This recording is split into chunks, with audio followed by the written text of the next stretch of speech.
perguruan tinggi hari ini sudah mulai menginternalisasikan kegiatan-kegiatan eksternal mahasiswa itu, ekstra itu. Maka Anda menjadi aktivis, dapat nilai Pak Rektor. Saya, tolong jangan tanya berapa lama saya belajar.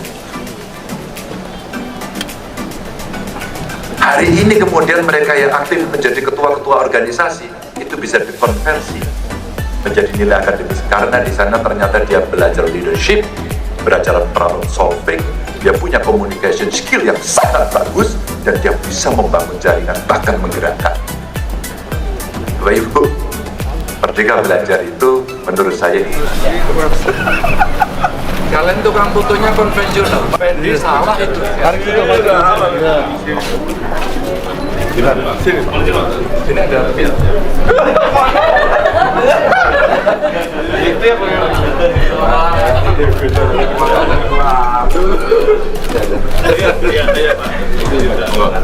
sudah mulai prosesnya.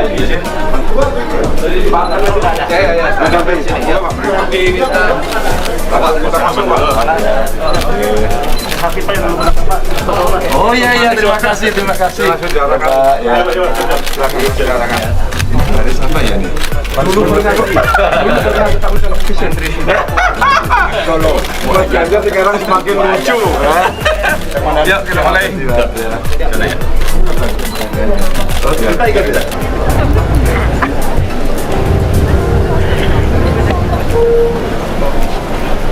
Yang terhormat segenap guru besar, orang tua, wali wisudawan dan wisudawati dalam acara yang sangat luar biasa pada pagi hari ini, yaitu acara Des Natalis ke-62 dan Wisuda Sarjana dan Magister tahun 2022 Universitas Profesor Dr. Mustopo Bragama.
Bapak Kepala BNPT Republik Indonesia, Bapak Komjen Pol Dr.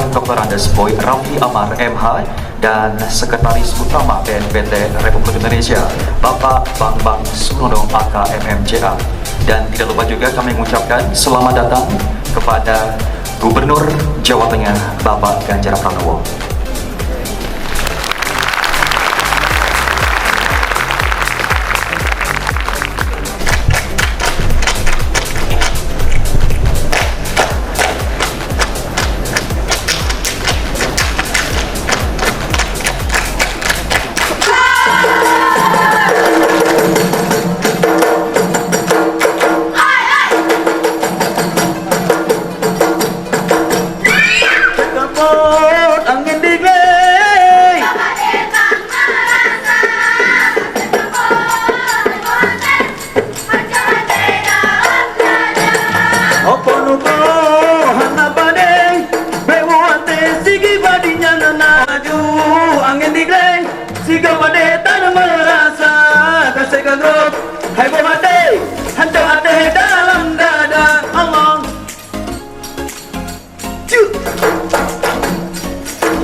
Bungong hechuda bungong nane tamohin jani bungong nane tamohin de pareksa bungong hechuda bungong nane tamohin de pareksa bungong nyampa bungong kambe bungong si bungong nyampa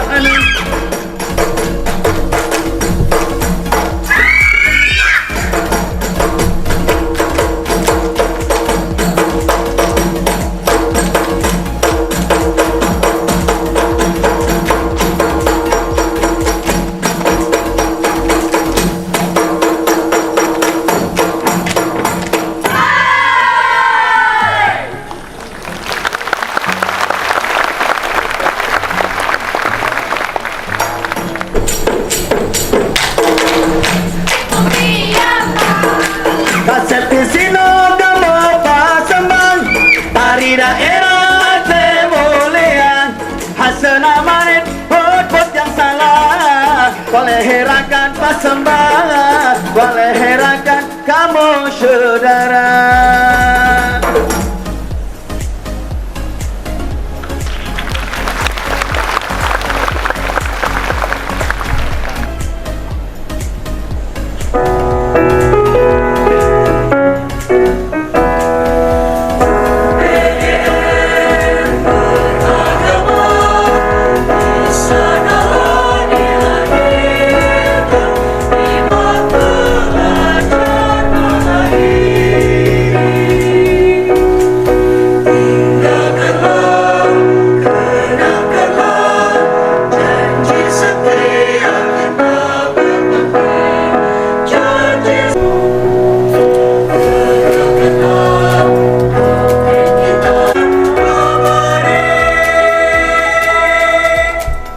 Puji syukur kepada Allah SWT.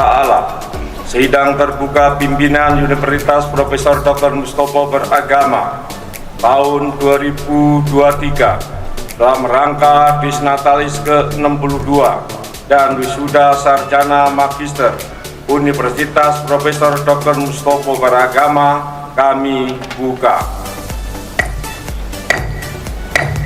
Berikan sambutan yang meriah, yang terhormat Bapak Ganjar Pranowo, SH MIP.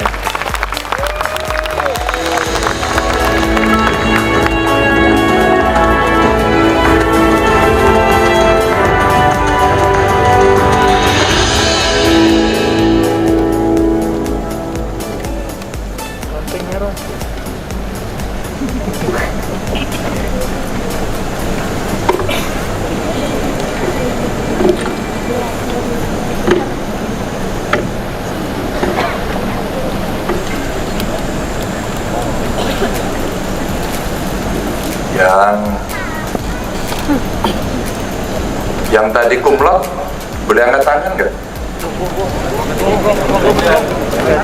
Yang kumlot boleh angkat tangan nggak? Berdiri dong yang kumlot. Ini prestasi loh.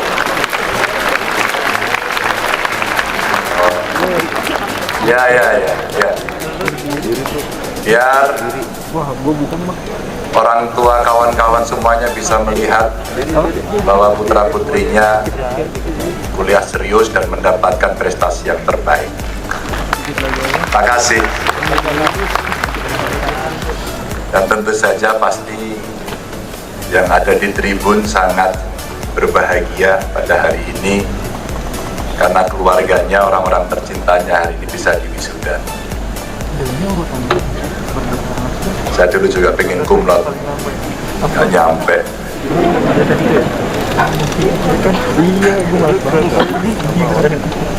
Assalamualaikum warahmatullahi wabarakatuh. Selamat pagi, salam sejahtera untuk kita semua. Swastiastu, Namo Buddhaya, Rahayu.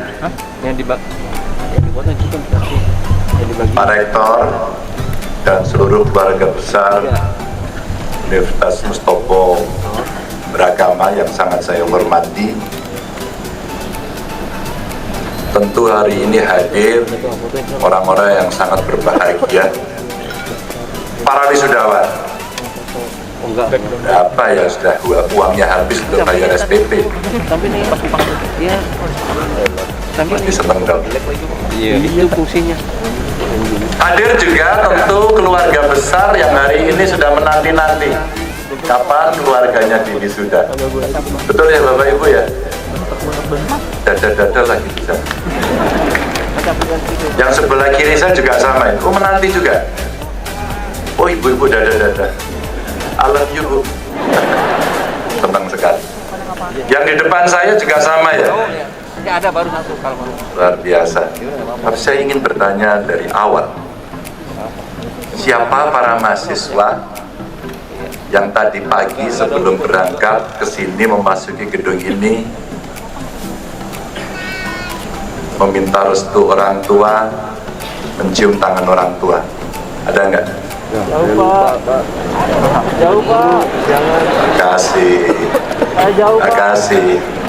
Pak Rektor, mahasiswa Bapak ternyata melakukan itu. Luar biasa.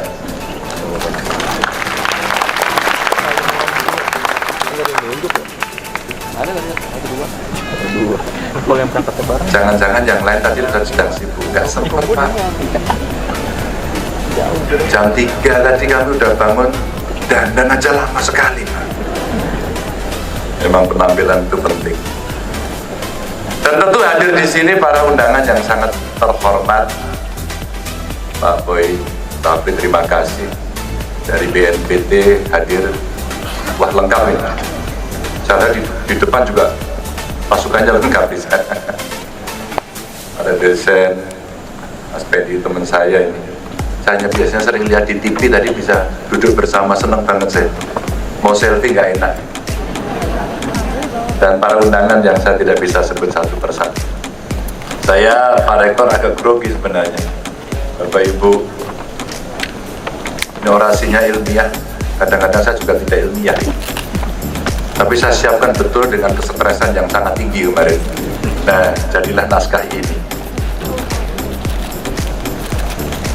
Bapak Ibu yang sangat saya hormati, terlepas dari semua yang tadi saya sampaikan, saya ingin mengucapkan selamat dulu kepada seluruh wisudawan sekaligus mewanti-wanti bahwa era yang kita hadapi saat ini tidak ringan.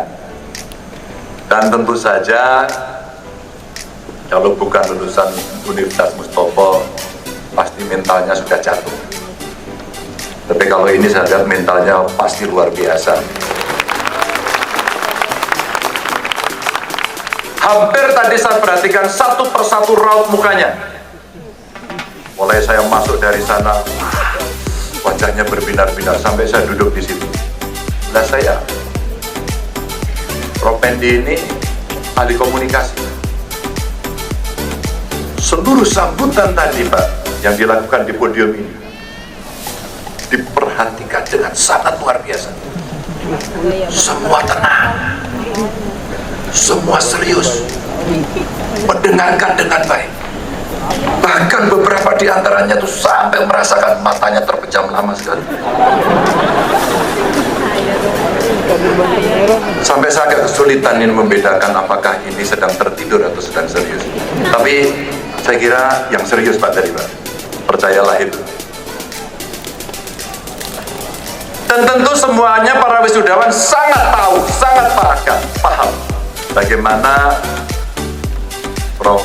Mustopo, Pak Mus ini di masa-masa perjuangan beliau saat itu berjuang sampai dengan lahirnya universitas ini. Tahun 60-an ya, tahun 60-an. Tua, banyak, dengan syarat pengalaman yang sangat hebat, Pak. Dan minimal referensi perjuangan yang mesti kita pegang agar bisa selamat dari berbagai macam krisis adalah perjuangan berdiri. Ini yang mesti kita sama-sama lihat. Bapak Ibu yang sangat saya hormati, para wisudawan yang berbahagia, saya ingin bercerita sedikit saja.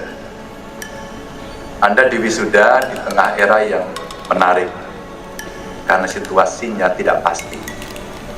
Disrupsi terjadi di mana-mana, dari kementerian menyampaikan, dan kemudian kita harus beradaptasi. Maka kalau hari ini saya bertanya bagaimana cara kita beradaptasi, apakah adaptasi itu akan berbanding lurus dengan IP? Ada yang IP-nya 2,0 boleh berdiri? Nggak usah. Adaptasi kemudian diperlukan dengan program Merdeka Belajar tadi. Semerdeka apa kita belajar? Sehebat apa kita bisa melakukan itu? Kalau kita bisa melakukan itu, Bapak Ibu, kawan-kawan semuanya, rasa-rasanya Anda akan menjadi orang yang selalu survive dalam segala kondisi ini. Saya sih tidak terlalu risau apakah setelah ini Anda bisa bekerja atau tidak. Tidak terlalu risau saya. Karena demikian banyaknya pekerjaan yang hilang. Tapi ingat, banyak pekerjaan baru yang muncul. Bahkan tanpa diduga, kalau dulu orang tua meminta jadi TNI, Polri, Jadi pegawai negeri, pegawai BUMN katanya bayarnya lebih banyak. Tapi pegawai semua. Mungkin jangan hanya pengusaha akan mengatakan kamu jadi pengusaha aja. Paling enggak ya warisan papa buat kamu semuanya gitu. Yang dapat insentif itu. Tapi kalau melihat sejarah perjuangannya Pak Rektor, maaf Pak Rektor, betul ya Pak, dulu tukang sapu ya Pak? Lulusan SMP tukang sapu, hari ini jadi profesor dan jadi rektor. Kawan-kawan wisudawan tentu berbangga karena ada evidence base di sini, orang yang menapaki seluruh perjuangan hidup sampai pada titik puncak seperti mereka. Situasi krisis yang kemudian mesti kita hadapi tentu saja membawa kita semua untuk menyiapkan diri dengan baik. Orang-orang di seluruh penjuru dunia sudah memperbincangkan kemajuan teknologi yang sudah berlevel-level sampai tingkat yang advance. Ada juga yang sudah berpikir kita bisa piknik ke Mars kan ya? Maka Elon Musk sudah menyiapkan semuanya untuk kita piknik ke sana. Daftar aja, murah kok. Naik space gitu untuk sampai ke sana. Nggak tahu di sana nanti kulinernya apa. Tapi orang sudah berpikir ke sana.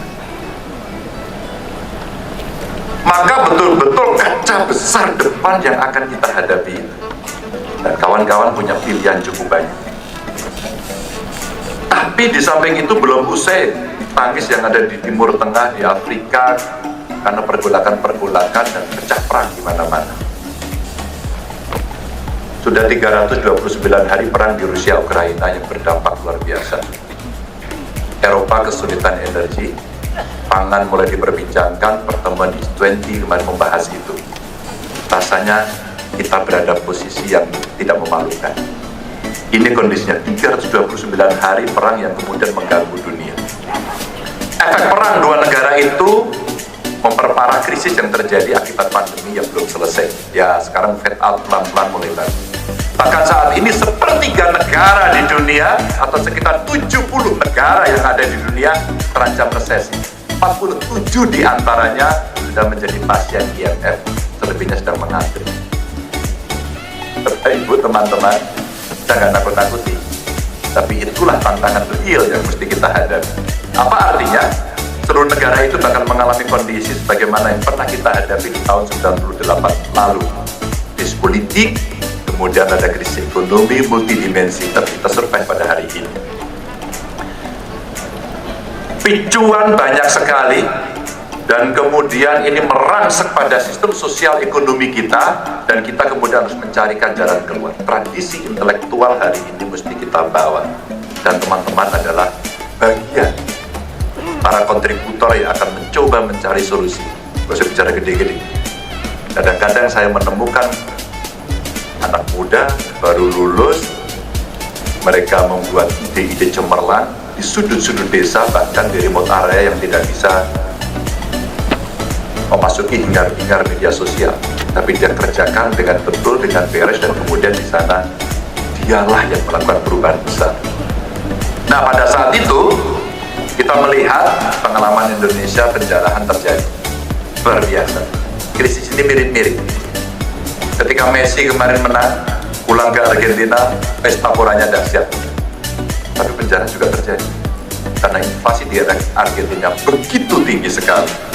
Dan tentu saja konflik-konflik semacam inilah yang mesti kita antisipasi, termasuk sentimen-sentimen antar etnis, kemudian antar agama, yang kemudian kita bicara isu SARA, yang hari ini Bapak Ibu teman-teman dari tema yang ada dari wisuda pagi hari ini mesti kita betul-betul siapkan dengan tenang, dengan rasionalitas yang tinggi, sehingga menghadapi situasi mesti kompak dengan persatuan.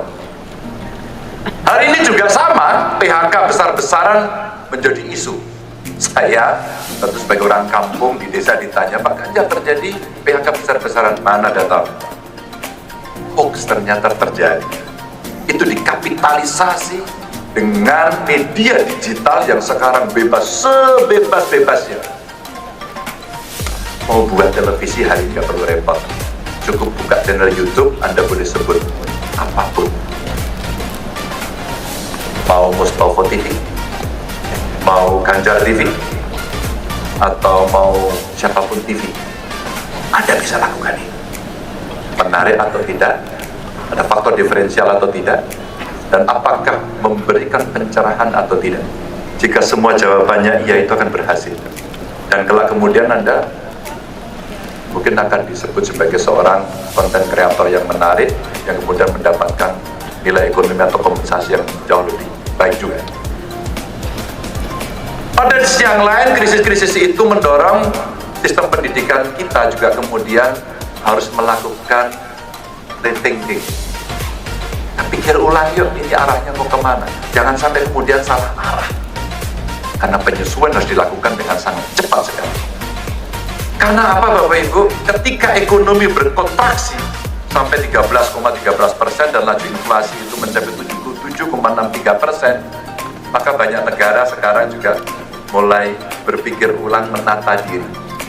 Kalau tidak ya ngamuk, marah, perang, agar mereka juga bisa menjaga dirinya survive. Padahal Bapak Ibu hadirin sekalian, saat ini 10 negara dengan tingkat inflasi yang gila-gilaan, 5 diantaranya lebih dari 100%. Lihat itu angkanya. Kalau Anda hari ini ke Zimbabwe, kira-kira duitnya kayaknya nggak laku. Anda datang menukarkan duit di sana, mungkin dapatnya berkepok-kepok. Ya, itu segitu. Saya nggak tahu ya 280% itu kondisi ekonominya seperti apa ya? Di atas 100%. Bahkan Eropa yang selama ini dianggap sebagai kiblatnya kemajuan dan pengetahuan tidak mampu menghindar dari ancaman resesi itu. Saya tunjukkan datanya. Laju inflasinya bisa mencapai 9,2% di sana. Dan itu merupakan angka yang sangat tinggi sekali dibanding negara kita yang inflasinya bisa 5,5.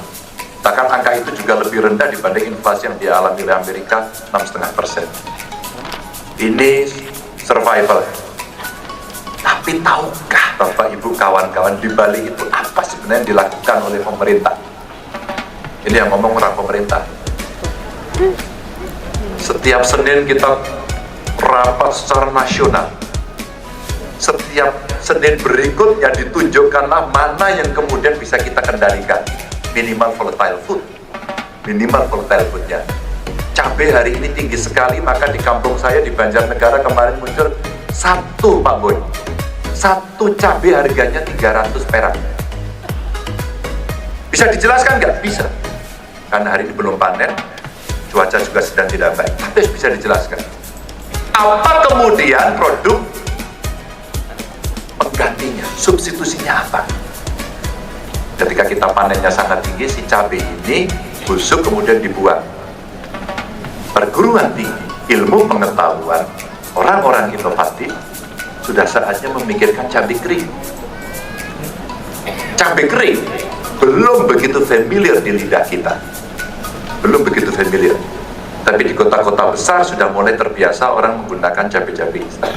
Sebenarnya itu potential market sekaligus untuk menyelamatkan produk dan bagaimana kita mengendalikan inflasi. Tiap minggu masuk pasar. Tiap minggu kita mempengaruhi psikologi pasar dengan hadir di banyak sudut. Tapi sudah turun belum? Itulah effort yang hari ini dilakukan oleh banyak para pemegang otoritas. Nah, jika data kondisi dunia itu kita sandingkan berhadapan-hadapan antar negara, Bapak Ibu teman-teman sekalian, setidaknya simpulannya bahwa inilah waktu yang paling tepat untuk kita semuanya melakukan lompatan yang sangat tinggi. Sekali lagi lompatan. Di tengah situasi yang tidak pasti sebenarnya ada peluang yang bisa kita ambil. Lompatannya kira-kira dalam hal apa? Kalau kita melihat, maka langkah awal yang mesti kita lakukan adalah menghitung ulang seberapa sebenarnya kekayaan kita, kekuatan negara kita.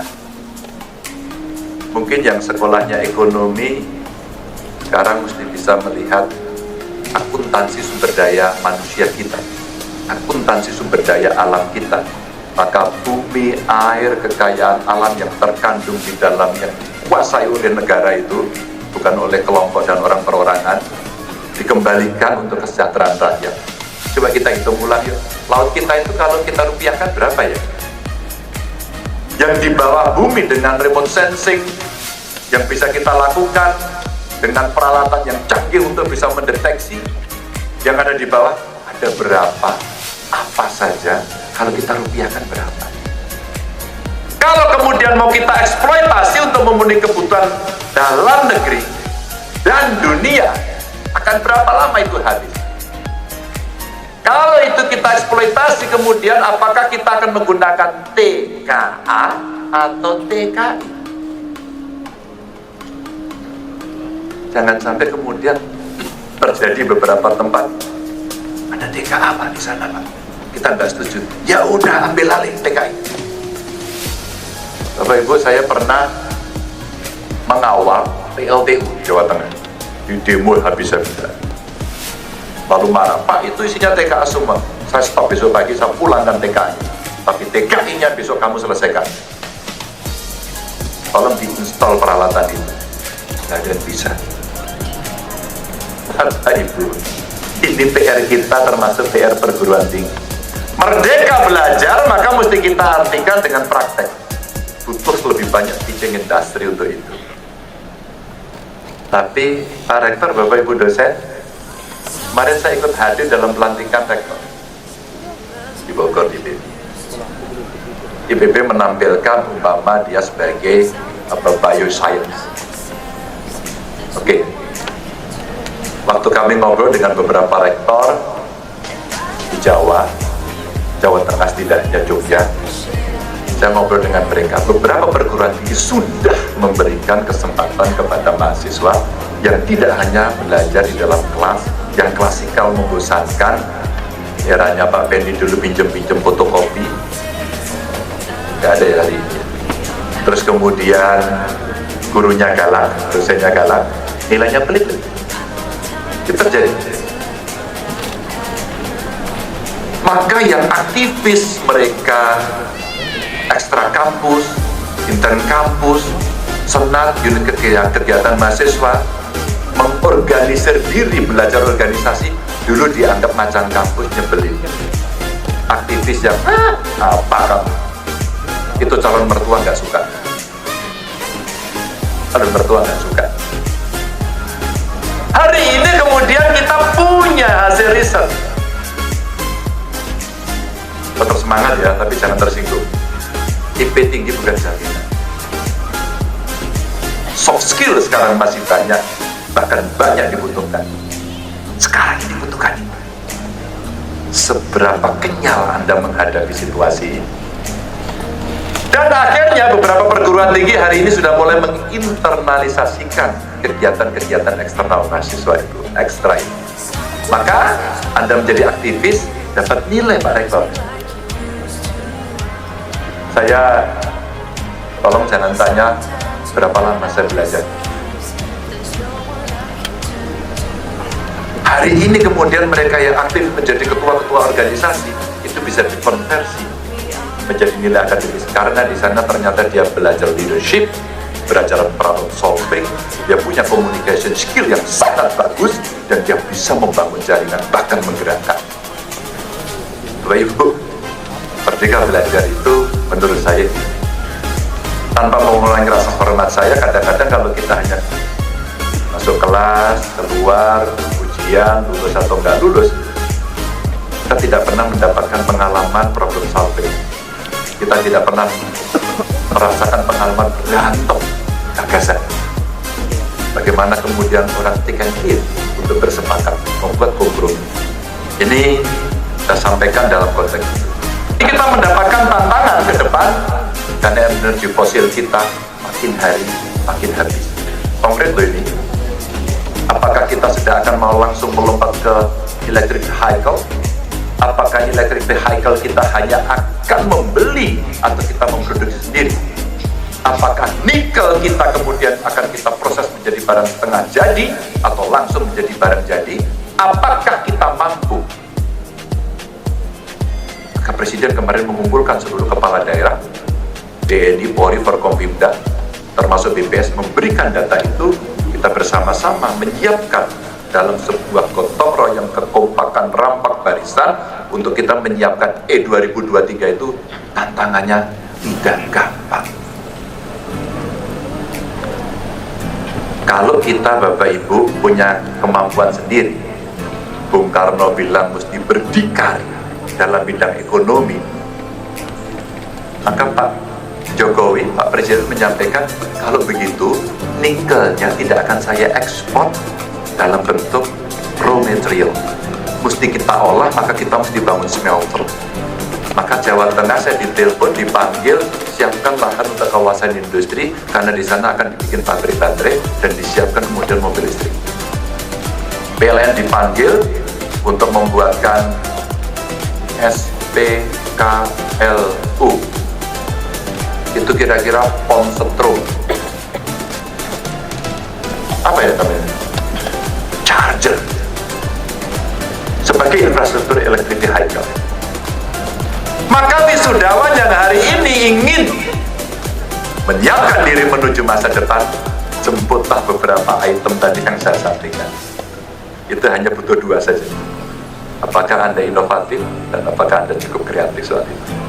Jika jawabannya iya, Anda lah juara. Ini yang ada.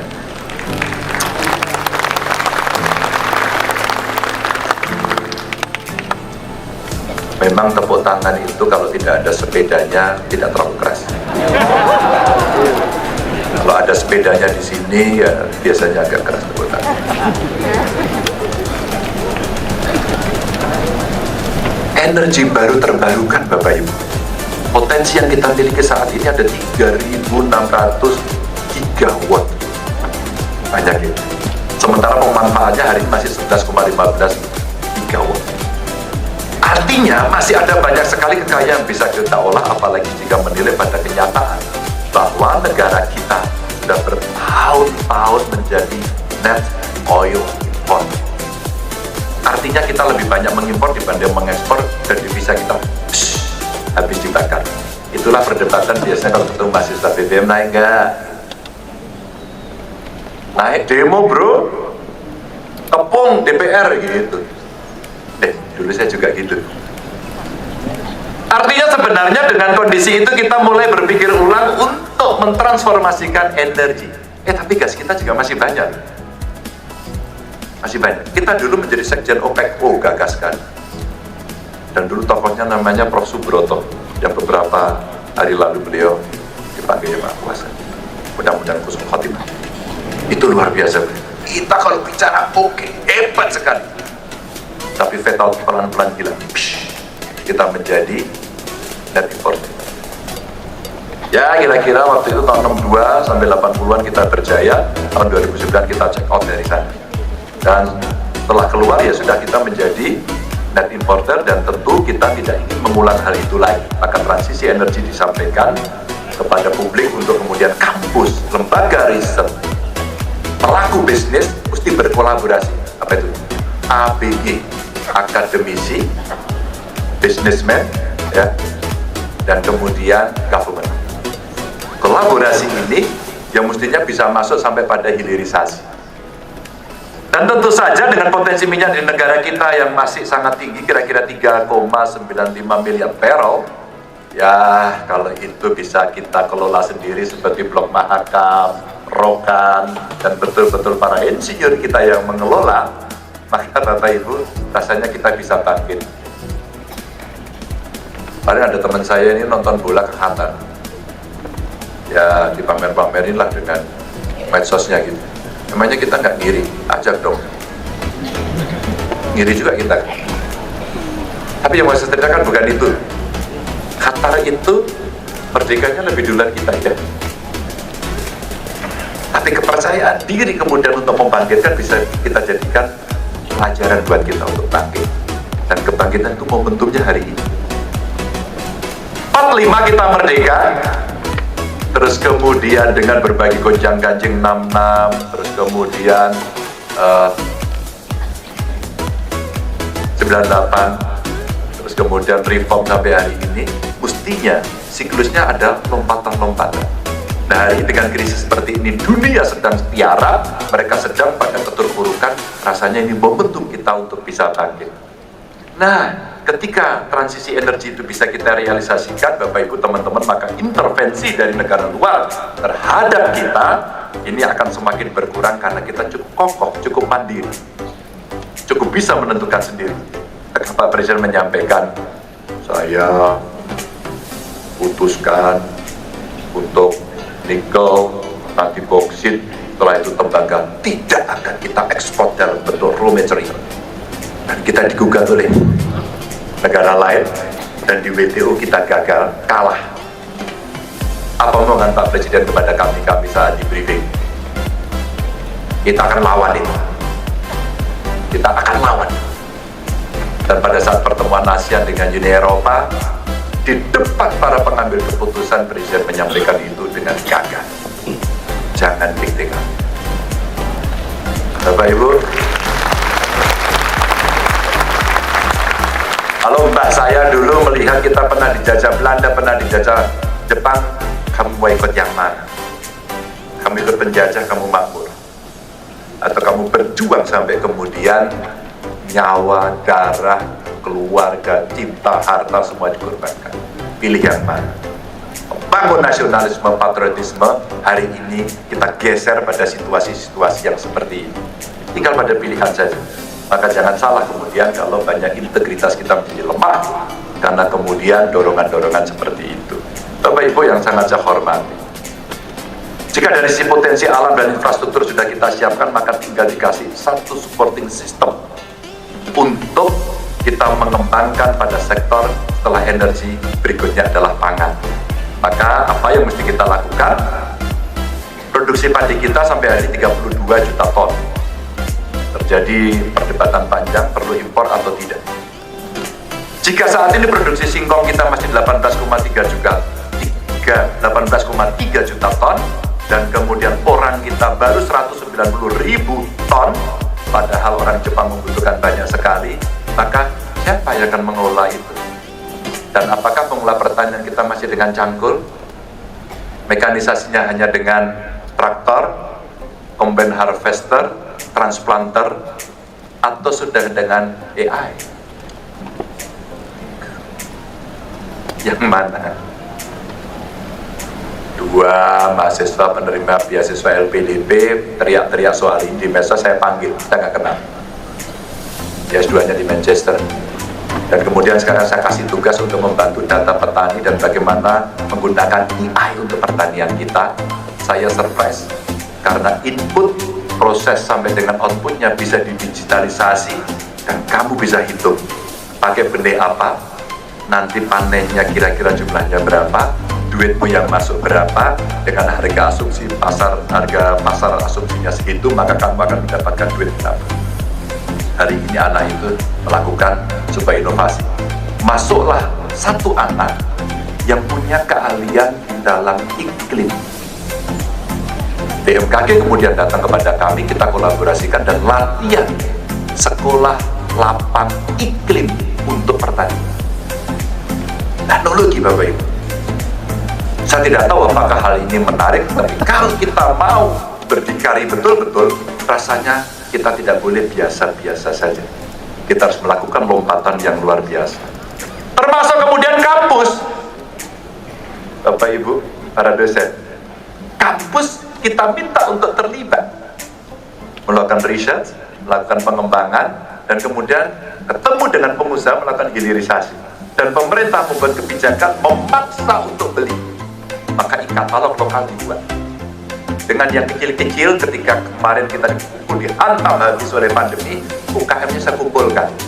Kita ajari mereka digital, kita ajari mereka melakukan review terhadap produknya, kita berikan akses perbankan yang jauh lebih gampang dengan insentif yang cukup tinggi, dan kita jualkan. Ketika nggak laku, kita beli sendiri.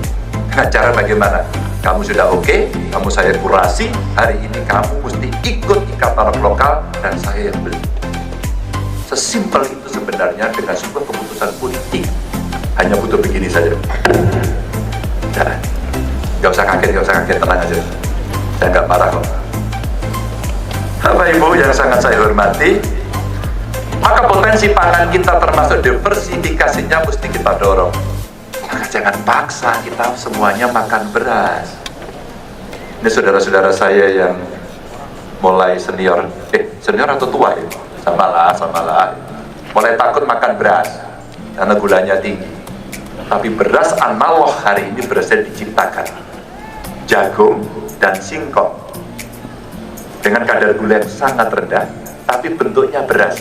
Maka matanya ditipu, beras, matanya ditipu. Teknologi, harganya lebih mahal dan marketnya ada. Itu baru yang ada di kita. Belum kita bicara sagu, belum kita bicara mengolah makanan yang di kampung saya ada yang makan beras tapi juga ada yang makan tiwul. Dulu orang makan tiwul diejek. Oh ya, apakah yang hadir di sini ada orang dari Wonogiri? Oh, ada. Wah, itu Wonogiri dia. Kelihatan dari sini. Kelihatan dari sini wajahnya memang sangat Wonogiri. Ya. Wonogiri itu sampai hari ini melakukan inovasi dan tiwul yang dulu rasanya nggak enak, apa namanya, baunya tengi, apa sih? Nggak enak gitu ya Pak baunya. Sekarang sudah plain, sudah seperti beras. Wonogiri kemudian bekerja sama dengan perusahaan besar dan menghasilkan tiwul instan dengan kemasan yang sangat cantik. Bapak Ibu, pangan alternatif inilah yang kemudian bisa membuat kita makin kuat untuk berdikari. Saya punya gambaran saja saat ini petani kita cuma menyuplai kurang lebih ya di bawah 6% bawang putih. Total kebutuhan kita kira-kira 560.000 ton ya, dan kemudian konsumsi dalam negeri itu hanya sekitar 6% ke bawah. Pada tahun 96 kita pernah agak berjaya sampai produksinya mungkin sekitar 60-70%, karena itu tanaman subtropis katanya. Hari ini kemudian kita terburu, maka bawang putih kita tidak bisa adakan sendiri, maka harga kemudian menjadi permainan. Perguruan tinggi saya ajak terlibat membuat learning center di Tegal dan hari ini sedang berjalan. Maka butuh proteksi dari negara, butuh proteksi dari pemerintah agar kemudian kita bisa jalan. Teman-teman para wisudawan yang aware, yang peduli pada soal ini ruang, ini tantangan yang bisa dibalik menjadi peluang. Tertarik nggak ya? Entrepreneur disiapkan, sociopreneur disiapkan, artificial intelligence ada. Bagaimana ramu ini menjadi satu, kemudian menyelesaikan persoalan itu. Dan negara pasti sangat membutuhkan Bapak Ibu, teman-teman semuanya. Bapak Ibu yang sangat saya hormati, persoalan kelautan, perkebunan, peternakan, industri, pengembangan teknologi, bahkan sampai kebudayaan, tentu ini yang menjadi perhatian kita agar kita tidak tercerabut dari akar budaya kita sendiri. Kenapa saya tanya di awal, siapa yang tadi minta restu orang tua? Salim, cium tangan orang tua, karena itu yang begitu penting hari ini untuk kita lakukan agar kita menjadi manusia yang beradab. Hati-hati, mungkin kita sukunya beda, jangan bully dong. Mungkin agama kita beda, jangan hina dong. Mungkin status sosial kita juga beda, jangan hina dong. Karena sekarang menghina sedikit saja, satu statement saja itu menjadi viral, rame. Kemarin ada yang menyampaikan itu, kemudian minta maaf, dimarahi oleh keluarganya dan sebagainya. Tapi sudah menjadi sesuatu yang akhirnya lepas. Butuh pendinginan lagi, butuh tokoh yang sangat arif untuk itu. Batak, Ambon, Sunda, ada Jawa. Ketika kemudian kita punya nilai-nilai yang sangat bagus, kenapa itu kita tinggalkan? Sementara nonton drakor terus-terusan, serialnya nggak putus, K-pop kemudian melaju, gedung ini saya kira sering dipakai untuk konsep, ya nggak? Skincare harusnya dari sana akhirnya kan.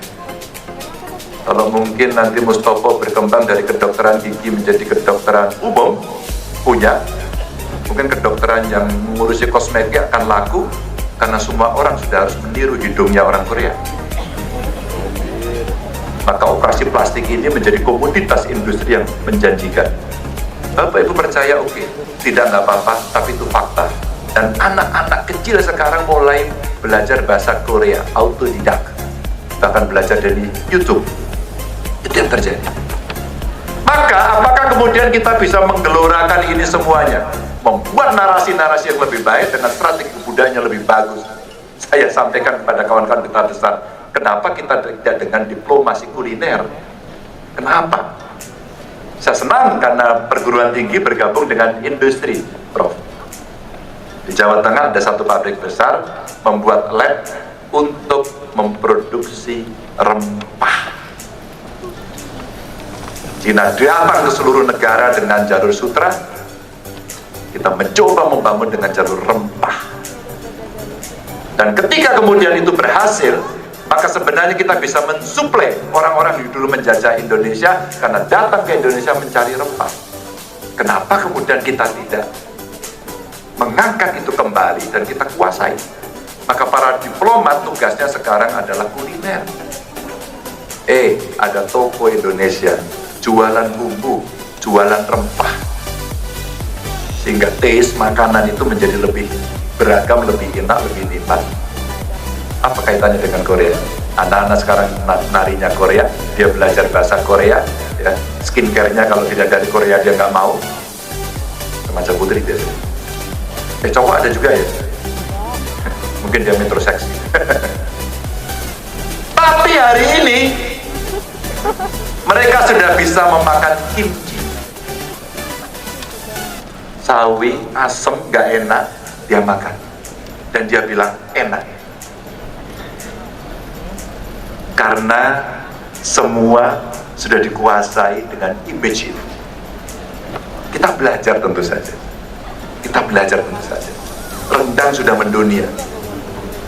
Saya datang ke Spanyol, ke warung karena lapar, malam-malam cari kafe kecil ada. List pertamanya judulnya nasi goreng kurangking. Nasi goreng. Ini pasti dari Indonesia. Lalu saya datang masuk chefnya dan nemu Thailand. Dan dia katakan ini nasi goreng paling enak dan rasanya gak karu-karuan. Karena rempahnya berbeda, Bapak. Ini saya sampaikan kepada Bapak Ibu sekalian dengan pendekatan kebudayaan yang kemudian bisa kita miliki. Para wisudawan, ada banyak doa dari orang tua. Ada banyak tantangan dari bangsa dan negara dan dunia yang sangat real. Tapi satu yang pasti, keluarga, orang tua, orang-orang tercinta hari ini sedang berbahagia karena melihat keluarganya sudah.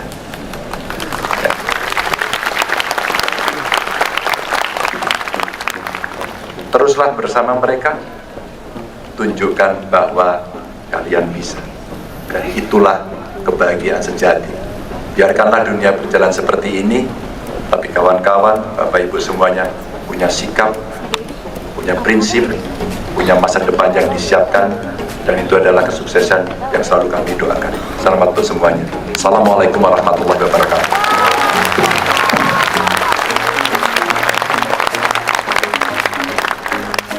Terima kasih sekali lagi untuk Bapak Ganjar Pranowo SH.MIP, dan untuk Bapak Ganjar kami meminta waktunya sebentar untuk foto bersama dengan pimpinan dan juga guru besar Universitas Profesor Dr. Mustopo Beragama.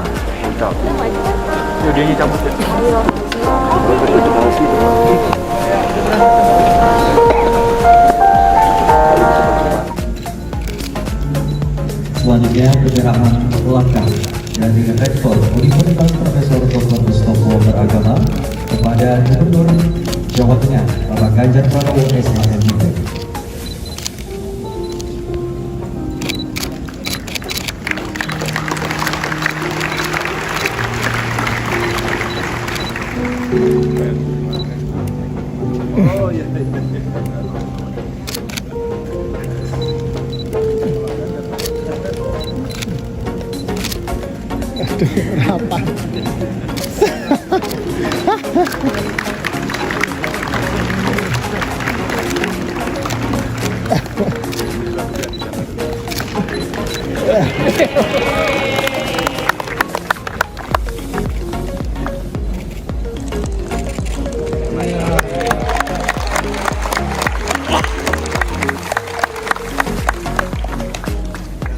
Sekali lagi kami mengucapkan terima kasih kepada Bapak Ganjar Pranowo SH.MIP.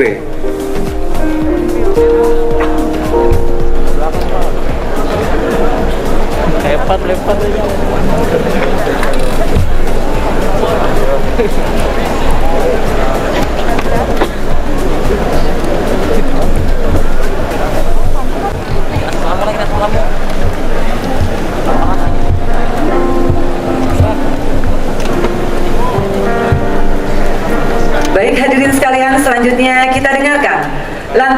persembahan lagu dari Paduan Suara Universitas Profesor Dr. Mustopo Beragama yang berjudul Tukang Sapu Jadi Profesor. Oh, demikian. Terima kasih.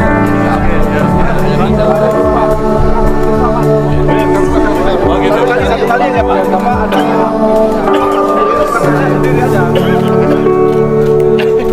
Belum sempat keluar beberapa kali gitu kan.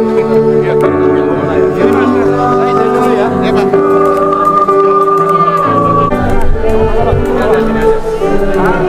Berdua Pak.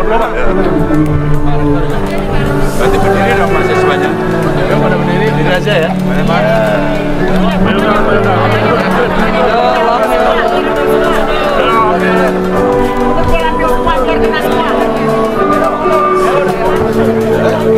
Mundur aja Bang ya?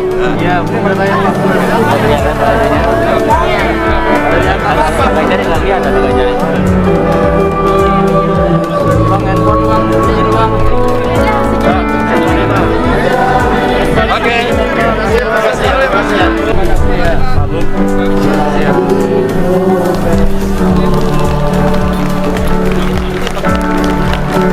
Habis jalan Mas, Apa tuh? Pesannya Bapak untuk Oh, kesannya bagus, pesannya baik-baik. Apa lagi? Pak, ini soal tantangan untuk wisudawan yang sekarang yang tadi Bapak bilang. Ya, tadi saya sampaikan kepada kawan-kawan bahwa situasinya tidak mudah seluruh dunia. Tapi kalau kita menghadapi situasi seperti ini dengan ilmu pengetahuan yang dimiliki oleh para wisudawan di Universitas Mustopo, rasa-rasanya kalau saya makin optimis. Karena seluruh tantangan bisa kita balik jadi peluang. Tinggal kemudian sektor-subsektor dan minat yang dimiliki oleh mereka itu aja ditekunin. Sehingga para wisudawan ini sebenarnya menjadi energi baru. Tentu pengetahuannya cukup, tentu keterampilannya sudah diasah, ya. Tentu jejaring mereka punya. Nah, tadi saya sampaikan saja bahwa dunia belum baik, gitu kan, tapi sekarang sudah mulai membaik dan Indonesia sebenarnya bisa melakukan itu. Spiritnya sudah ada. Kita mau berdikari nggak? Kalau Pak Presiden kemarin bilang sumber daya alam kita olah sendiri, maka itu butuh skill, labor skill ya, yang bisa mengisi itu semuanya. Maka para wisudawan ini yang saya katakan energi baru itu mesti segera mengambil slot. Memang butuh inisiatif dan tentu saja dengan pengalaman yang dimiliki mereka bisa menyiapkan diri atau barangkali kampus juga membantu. Maka biasanya ada semacam business center ya, terus kemudian mereka join dan kemudian mereka menjembatani atau meneruskan atau menggandeng industri, maka mereka akan bisa bertemu. Tentu banyak hal-hal yang sifatnya kreatif yang dimiliki oleh anak-anak zaman sekarang. Ini peluang yang cukup bagus lah. Dan Mustopo kan punya pengalaman yang cukup lama kan soalnya. Apakah itu kebijakan yang bagus menurut Bapak? Bagus banget. Dulu nggak ada. Aktivis itu nggak pernah dinilai. Aktivis itu nyebelin kamu ini gitu. Kuliah nggak pernah, bolos terus, bikin onar gitu. Tapi ternyata leadership dibangun, communication skill dibangun, problem solving mereka belajar. Nah, pada saat itulah hari ini dengan Merdeka Belajar, ternyata aktivis itu belajar leadership. Anda lihat saja seluruh aktivis yang sekarang atau dulu mereka di kampus aktif, sekarang mereka jadi apa, gitu kan? Dan itu di kelas nggak ada. Maka organisasi di kemahasiswaan itu juga menjadi penting dan itu bisa dikonversi menjadi nilai. Belum lagi kalau ketemunya yang suka bisnis, mama dengan industri, maka saya sampaikan teaching industry penting. Merdeka Belajar itu magang, belajar memahami di sana atau KKN tematik yang sustain. Maka kalau Universitas Mustopo katakan, saya mau bantu pemerintah menurunkan angka stunting, mana daerahnya, datang ke situ, terus kemudian dikeroyok. 1 bulan KKN, bulan berikutnya kloter kedua, bulan ketiga, kloter ketiga, nggak pernah putus, continue. Maka pada saat itu pasti akan ada satu peninggalan legacy yang cukup bagus yang mengawinkan antara seluruh kekuatan yang dimiliki oleh perguruan tinggi, ya penelitiannya, ya pengembangannya, pengabdian masyarakatnya gitu, itu akan terjadi ya. Oh ya, ya udah. Ingin foto dikit mas. Mana kan? Alhamdulillah guys, hari ini saya ketemu rambut putih dan yang keriput. Jadi itu ciri-ciri pemimpin. Oke? Oke, mahasiswa Vkom, Universitas Mustopo, semangat terus. Kamu kreatif. Makasih Pak. Gimana kabar? Tapi sudah. Ini anu. Ini apa? Oh, ini Prof. Siap. Ini sudah Prof. Udah provokator. Oke. Ya. Oke, makasih. Ya. Ya. Nonton konser Blackpink nggak Pak? Ya. Oh,